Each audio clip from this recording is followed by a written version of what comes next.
శ్రీరామ రామ రామేతి రమే రామే మనోరమే సహస్రనామ తత్తుల్యం రామ నామ వరాననే.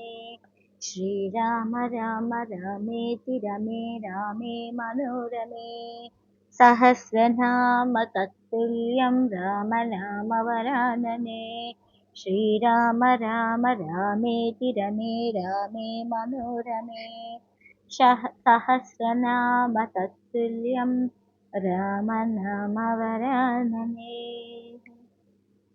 రామాయణం ఎంతో గొప్పమైందైన వాల్మీకి విరచిత శ్రీమద్ రామాయణం మహాకావ్యం. రాజకీయ చర్చలు లేని రణరంగం పోరులో విజయం ధర్మాదిదే. మనకి తెలియని వ్యక్తులు ఎందరినో మనం చూడవచ్చు. ఎక్కడ త్రేతాయుగం, ఎక్కడ కలియుగం, ఎక్కడ కృతయుగం. కృతయుగంలోని గాథలు త్రేతాయుగంలో వరకు వచ్చే వరకు ఉన్న నారదుడు, వశిష్ఠుడు ఇలా ఎందరినో మన కళ్ళ ముందుకు దర్శింపచేస్తారు. అదే కాలమహిమ. ఎన్నో పుట్టుకులు, ఎన్నో జన్మలు, ఎందరో ఈ అవనిలో కలిసిపోయారు. పోయిన వారందరిలోనూ ఎవరికి వారు ఒక ప్రపంచాన్ని సృష్టించి వారి యొక్క జ్ఞాపకాలను మనకు అందించారు. అందుకే ఎవ్వరూ శాశ్వతము కాదు ఈ ధరణిలో. వారి యొక్క మంచి చెడు రెండును కూడా ఈ ధరణిలో మాత్రమే మిగులుతాయి. కథలు కథలుగా మనం చెప్పుకుంటాం. మరి వాల్మీకి విరచిత రామాయణంలో ఎవరు మీ మనసులలో నిలిచిపోయారు? ఒక్కసారి కామెంట్ బాక్స్లో తెలియచేయండి. రామాయణము మనకి బాలకాండ మొదటి సర్గ. అయితే మొదటి సర్గలో నారదుడు వాల్మీకి మహర్షికి రామాయణ వృత్తాంతాన్ని గురించి తెలిపాడు. ఎవరికైనా ఏ విషయమైనా చెప్పటానికి అర్హత అనేది ఉండాలి. అలాంటి అర్హతలు ఉన్న వాళ్ళకే వాల్మీకి మహర్షి నారదులు అందించారు. నారదులు ఈ గాథను తెలియచేశారు. జరిగిపోయిన రామ వృత్తాంతాన్ని తెలియజేశారు. 24,000 శ్లోకాలతో ఉన్నవి అందించారు. 1 బాలకాండ, 2 అయోధ్యకాండ, 3 కిష్కింధకాండ, అరణ్యకాండ, కిష్కింధకాండ, సుందరకాండ, యుద్ధకాండ, ఉత్తరకాండ. ఈ బాలకాండలో మనకి ఏం తెలుస్తుంది? శ్రీరాముని యొక్క జననము ఇవన్నీ తెలుస్తాయి. అలాగే అసలు వాల్మీకి రామాయణం ఈ బాలకాండల గురించి ఒకసారి ఈ కాండల పరంగా చూసుకుంటూ పోతే మనకి ఏం తెలుస్తుందో ఒక్కసారి గమనిద్దాం. బాలకాండలో రాముడి యొక్క జననము అవన్నీ కనిపిస్తూ ఉంటాయి. అంటే దీనిని విద్యార్థి దశ అంటాము. రామాయణంలో మనకి ఎన్నో విద్యలు కనిపిస్తాయి. అందుకని ఈ విద్యాపరంగా మనకి రామాయణం ఎలా కనిపిస్తుందో చూద్దాం. రెండవది అయోధ్యకాండ. దశరథ మహారాజు శ్రీరామునికి పట్టాభిషేకం చెయ్యాలని అనుకుంటే కైకేయి కోరిక మేర రాముడు అరణ్యవాసానికి వెళ్ళటం భరతుని పారల. ఇక్కడ ఏం చేశారు? మాట కోసము రాజ్యాన్ని వదిలేశారు. ఇక మూడవది అరణ్యకాండ. శ్రీరాముడు సీతాదేవిని లక్ష్మణుడు కలిసి అడవులలో గడపటము, రాముడు సీతాదేవిని అపహరించటము, శబరి భక్తి వంటి విషయాలు మనకి ఈ సర్గలో కనిపిస్తాయి. ఇక్కడ సీతమ్మని రాములు వారు పోగొట్టుకున్నాడు. కష్టకాలం కనిపిస్తుంది ఇక్కడ. ఇక 4వ కాండ కిష్కింధకాండ. శ్రీరామునికి హనుమంతుడు సుగ్రీవులతో స్నేహము, వాలి వధ. మరి సీతమ్మ కనిపించట్లేదు కదా, సీత అన్వేషణకు వానరులు బయలుదేరటం వంటి వాటిని దీనిలో వర్ణించారు. ఇక్కడ కోతులతో స్నేహం చేశారు, ఒక టీం వర్క్గా. ఇక ఐదవ కాండ సుందరకాండ. హనుమంతుడు సముద్రమును దాటి లంకని చేరి సీతమ్మను కలిసి శ్రీరాముడి సందేశం అందించటము, లంకా దహనము వంటి అద్భుతమైన ఘట్టాలు ఇందులో ఉన్నాయి. అంటే హనుమంతుడు ల లంకకి ఒక్కడే వెళ్ళాడు. ధైర్యం మనకిక్కడ సుందరకాండలో కనిపిస్తుంది.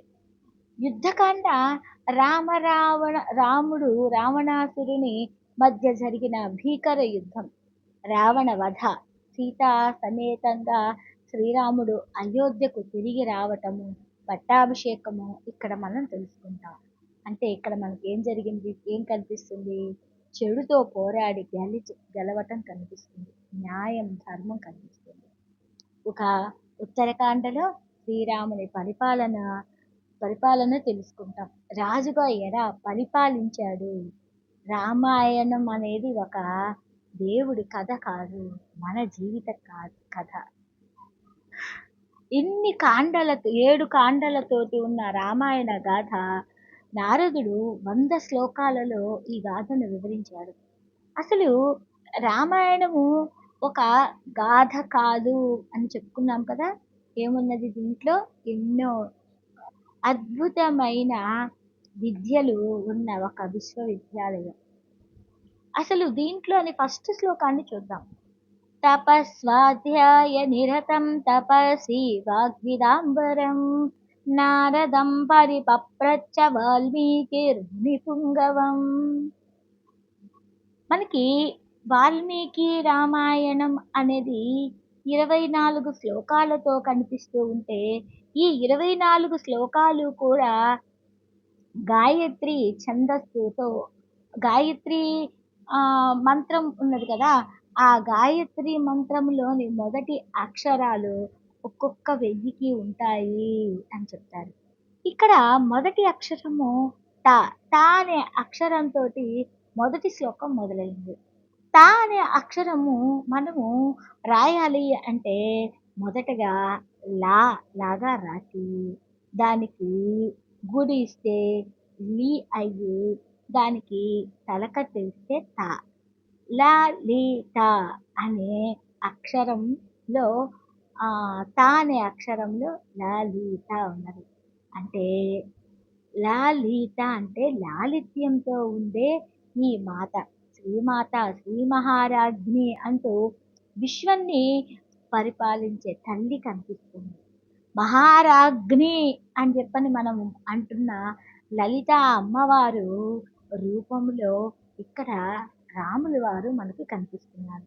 విశ్వవ్యాప్తి అయిన ఈ కళ్యాణమూర్తి గాథను, అమ్మ రూపంలో ఉన్న ఈ గాథలను మనము చూడవచ్చు. ఇందాక మనం చెప్పుకున్నాం, రామాయణము 100 శ్లోకాలతో ఉన్నది. శ్రీరాముని విషయం గురించి చెప్పబడింది. దానినే సంక్షిప్తంగా చెప్పబడిన విద్య. ఇక్కడ ఎన్నో విద్యలు దాగి ఉన్నాయి అని చెప్పాం కదా. రామాయణం మొదటి సర్గలో ఏ విద్యలు మనం చూడవచ్చో అసలు చూద్దాం. రీసెర్చ్ అండ్ మెథడాలజీ విద్య. చూడండి, ఇక్కడ వాల్మీకి ఊరికే కావ్యం రాయల, ఒక ఎక్స్పర్ట్ని అడిగాడు. ఇక్కడ 1 నుండి 5 శ్లోకాలు కనుక మనము చూస్తే ఆ ఎక్స్పర్ట్ని ఏమి అడిగాడో అన్నది మనకి కనిపిస్తుంది. తపస్వాధ్యాయ నిరతం తపస్వి వాగ్విదాంబరం నారదం పరిపప్రచ్చ వాల్మీకిర్మునిపుంగవం అనేది మనకి మొదటి శ్లోకం. తపస్సు అనే దాంతో మొదలవుతుంది. కోన్వస్మిన్ సాంప్రదం లోకే గుణవాన్ కస్య వీర్యవాన్ ధర్మజ్ఞస్య కృతజ్ఞస్య సత్యవాక్యో దృఢవ్రతః చారిత్రేణ చ కో యుక్తః సర్వభూతేషు హోహితః విద్వాన్ కః సమర్థశ్చ కశ్చైక ప్రియదర్శినః ఆత్మవాన్ కో జితక్రోధో ద్యుతిమాన్ కో నసూయకః కస్య బిభ్యతి దేవాస్య జాతరోషస్య సంయుగే అని ఇక్కడ ఉన్నది. ఏమని అడుగుతున్నారు? ఈ లోకంలో వీర్యవంతుడు, గుణవంతుడు అని నారదుడు ప్రశ్నించాడు. ఏ పని మొదలుపెట్టినా ముందు వాళ్ళని గురించి తెలుసుకోవాలి. అంటే గురువుని పట్టుకోవాలి. అదే రీసెర్చ్, పీహెచ్‌డీ థీసిస్ విద్య. రాయాలి అంటే ఆ థీసిస్ మొత్తము తెలియాలి. లిటరేచర్ రివ్యూ చేసినట్లుగా ఉండాలి. ఇక్కడ గురువు అనే విద్య. నారదుడు క్వాలిఫికేషన్స్ చెప్తున్నాడు చూడండి. తపస్వాధ్యాయ నిరతం తపస్వి వాగ్విదాంబరం. అంటే తపస్సు చేసుకునేవాడు, చదువుకునేవాడు, మాట్లాడటం తెలిసినవాడు అయితేనే గురువు. ఇది టీచర్ రిక్రూట్మెంట్‌కి చెప్పినట్లుగా మనకి కనిపిస్తుంది. ఇక దీనిలో జర్నలిజం విద్య. నారదుడు ఎలాంటి వాడు? 3 లోకాలను తిరిగే ఒక మంచి రిపోర్టర్. అన్నీ స్వయంగా చూసి, విని చెప్తాడు. అంటే తీసుకొచ్చిన సమాచారం ఫస్ట్ హ్యాండ్ ఇన్ఫర్మేషన్ తీసుకోవాలి అనే పాఠం మనకి ఇక్కడ కనిపిస్తుంది. కమ్యూనికేషన్ విద్య. వాగ్విదాంబరం. వాగ్విదాం అంటే మాట్లాడటం. మాట్లాడటం ఒక కళ. ఎలా చెప్పాలో తెలిసిన వాడిని అడగాలి. ఇదే మాస్ కమ్యూనికేషన్. అంటే మనము ఒక డౌట్ వస్తే ఎక్స్‌పర్ట్‌ని అడుగుతాం. గురువు ఎవరో ఎంచుకో. విన్నదాన్ని గుడ్డిగా నమ్మకు. అందుకే రామాయణం అనేది ఒక యూనివర్సిటీ. మొదటి శ్లోకంలోనే మనకి ఇక్కడ ఏమేం విద్యలు కనిపిస్తున్నాయి? రీసెర్చ్, టీచింగ్, జర్నలిజం అనే విద్యలు పెట్టేశారు. తపస్వాధ్యాయ నిరతం అన్నారు. తపస్సు అంటే ఏమిటి? తపస్సు అంటే అడవుకు వెళ్ళి కళ్ళు మూసుకోవటమా? కాదు. ఒక పనిని పట్టుదలతో, క్రమశిక్షణతో, ఏకాగ్రతతో చేయటమే తపస్సు. తపస్సు అంటే ఫోకస్. మనస్సు చెదరకుండా ఒకే దాని మీద శ్రద్ధగా పెట్టటము. మనం చేస్తున్న పనిని శ్రద్ధగా చేయటము. గృహిణి ఉన్నదనుకోండి, ఉదయం లేచింది మొదలు ఇల్లు శుభ్రం చేసి, ఇంటికి వాళ్ళందరికీ కావాల్సినవన్నీ పంపించి, పిల్లల్ని స్కూల్‌కి పంపించి, అలసిపోయినా విసుక్కోకుండా గృహిణి తన పని తాను చేసుకుంటుంది. అదే గృహిణి చేసే తపస్సు. అసలు గృహిణి చేసే పనులకు ఏ డిగ్రీ కూడా సాటి రాదు. ఎందుకు? తను ఇంట్లో పిల్లలకి అనారోగ్యం వచ్చిందనుకో, అసలు తను చేసిన ఆహారం ఏమి తిన్నాడు? ఏమవుతుంది? అరిగిందా? లేదా? అని తెలుసుకొని ఆహారం పదార్థాలను మార్చి మళ్ళీ వాళ్ళని బాగు చేస్తుంది. అలానే జ్వరం వచ్చిందనుకోండి, ఇప్పుడంటే మెడికల్ షాపులును, డాక్టర్లు దగ్గర దగ్గరే ఉంటారు. అప్పటి కాలంలో అమ్మే వంటిల్లే వైద్యశాలగా మార్చేసుకొని ఎమ్మటే గబగబా మిరియాల శొంఠి కలిపి కషాయం చేసి పిల్లవాడికి ఇస్తుంది. జలుబు చేస్తే ఏం మందు వేయాలి? మోషన్‌కి వెళ్ళకపోతే ఏం చేయాలి? అధిక మోషన్స్ అవుతుంటే ఏం చేయాలి? ఇలా వంటింట్లోనే తాను ఉండి అన్నీ చేసుకుంటుంది. అలానే ఏ ఏ పదార్థాలు ఎన్ని రోజులు ఉంటాయి? తక్కువగా పాడైపోయేయి ఏవి? తొందరగా పాడైపోయేయి ఏవి? ఎక్కువ కాలం నిల్వ ఉండేవి ఏవి? అని వాటిల్ని చూసుకొని ఆహార పదార్థాల మీద ఒక చక్కటి రీసెర్చే ఉంటుంది. ఇంటి ముందు కల్లాపు చల్లి రంగవల్లులు దిద్దటంలో ఒక మంచి ఎక్స్‌పర్ట్. భర్తని, పిల్లల్ని ప్రేమగా చూసుకోవటంలో ఒక మంచి ఎక్స్‌పర్ట్. ఇలా గృహిణి అనే ఒక్క ఒక్క పోస్టే స్త్రీలు ఎంతో గొప్పగా తమ తమ కార్యక్రమాలు అన్నింటినీ నిర్వహిస్తూ తనకి తెలియకపోయినా పెద్దవాళ్ళని తెలుసుకుంటూ, అనుసరిస్తూ, ఆచరిస్తూ ఉంటే ఈ గృహిణీలు ఏ డిగ్రీలు అక్కర్లా. ఏ డిగ్రీలకు కూడా కొలవలేని మంచి ఉన్నతమైన భారతీయ వనితలు. స్వాధ్యాయం అంటే లెర్నింగ్. ఎప్పుడూ కొత్తది నేర్చుకోవటం. స్వాధ్యాయము అంటే వినటము, చూడటము, చదవటము, మరల దానిని మననం చేసుకోవటం. ఇక్కడ తపస్సు అనేది గొప్ప విద్య అంటే, ఒక డాక్టర్ అవ్వాలి అంటే 10 సంవత్సరాలు తపస్సు చేయాలి చదవటానికి. రైతు పంట పండించాలంటే ఎండనక, వాననక తపస్సు చెయ్యాలి. అమ్మ పిల్లాడిని పెంచటం కూడా ఒక తపస్సు. ఇలా రామాయణం చెప్పుకోవటం కూడా ఒక తపస్సే. తపస్సు లేనిదసలు ఏ విద్య రాదు. కంప్యూటర్ ముందు కూర్చొని వాడైనా, కుండలు చేసేవాడైనా ఎవరికైనా కావలసినది ఓపిక, సాధన, పట్టుదల అనే తపస్సు.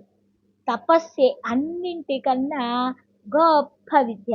తపస్సు ఉంటేనే మిగతా విద్యలన్నీ అవే వచ్చేస్తాయి. ఇక నారదుడు తపస్వి కాబట్టి 3 లోకాల జ్ఞానాన్ని సంపాదించాడు కాబట్టి, వాల్మీకి తపస్సు చేశాడు కాబట్టి రామాయణం పుట్టింది. ఆ తపస్సు చేసేవాడికి అసాధ్యం అనేది ఏదీ ఉండదు. లోతైన ఆలోచనలు వస్తాయి. అందుకనే తపస్వాధ్యాయ నిరతం. స్వాధ్యాయం అంటే ఒకసారి పుస్తకం చదివినట్టు పక్కన పెట్టటం కాదు. తపస్సుల దాని మీద చెయ్యాల్సిన పనిని నిరంతరము చెయ్యాలి. ఎందుకంటే లోకం లోకం ఆగదు. నిన్నటి చదువు ఇవాల్టికి పాతదైపోతుంది. మన అమ్మమ్మల కాలంలో చూడండి, అమ్మల కాలంలో వంటింటి లెక్కలు వేసే తీరు వేరు. ఇప్పుడు వేసే ధరలు వేరుగా ఉన్నాయి. ఎందుకంటే ఒకరోజు ఉన్న రేటు ఇంకొక రోజు ఉండటట్లా. అన్నీ మారిపోయినాయి. అప్డేట్ అవ్వకపోతే సంసారం గాడి తప్పినట్లుగా. అలానే మనకి పిల్లలు అడిగే ప్రశ్నలు కూడా మారుతున్నాయి. అమ్మా, ఏఐ అంటే ఏంటి అని అడిగితే తెలీదు అంటే ఎలా? వాటితో పాటు మనము కూడా తప్పకుండా ఎదగాలి. అదే స్వాధ్యాయము. తపస్సులా. ఎందుకంటే తపస్సు ఒకరోజు చేసి ఆపేస్తామా? లేదు. రోజు సూర్యుడు ఉదయిస్తున్నాడు. ఉదయించిన సూర్యుడు రోజు అస్తమిస్తున్నాడు. రోజు కొత్త విషయాన్ని తెలుసుకోవాలి. ఒక పేజీ చదివినా, ఒక మాట విన్నా, ఏదైనా తపస్సు, అధ్యయనము 2 నిరంతరముగా చదవాలి. తపస్వాధ్యాయ నిరతం. తపస్సులో ఉన్నట్లుగా చదువులో కూడా నిరంతరంగా ఉండాలి. అంటే విడవకుండా కంటిన్యూగా ఉండాలి. తపస్సు ప్లస్ స్వాధ్యాయనము కలిపి చెప్పారు కాబట్టి ఒకటి పట్టుదల ఇస్తే రెండవది జ్ఞానం ఇస్తుంది. తపస్వాధ్యాయ నిరతం తపస్వి వాగ్విడాంబరం అంటూ మనము రామాయణంలోని జ్ఞాన సంపద, విద్యా సంపదని తెలుసుకుందాం. జై శ్రీరామ్. రోజుకొక సర్గతోటి కలుసుకుందాం.